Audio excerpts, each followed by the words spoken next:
All right, now there are fresh political battles that are being ignited in Washington as former U.S. Attorney General Pam Bondi is headed for the Capitol Hill for a high-stakes appearance before the lawmakers over the handling of the Jeffrey Epstein files.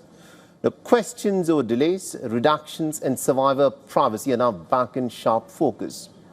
The Pam Bondi is set to face some pretty tough questions from the House Oversight Committee over how the Justice Department handled the release of documents linked to the convicted sex offender Jeffrey Epstein. The closed-door appearance comes months after the lawmakers subpoenaed Pam Bondi during the growing criticism over the delayed release of the controversial Epstein files.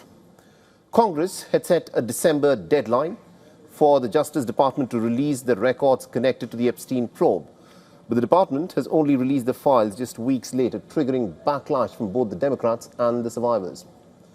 Pam Bondi has also defended the department's actions, saying that the officials were dealing with millions of pages under intense time pressure and that legal guidelines were followed throughout the process.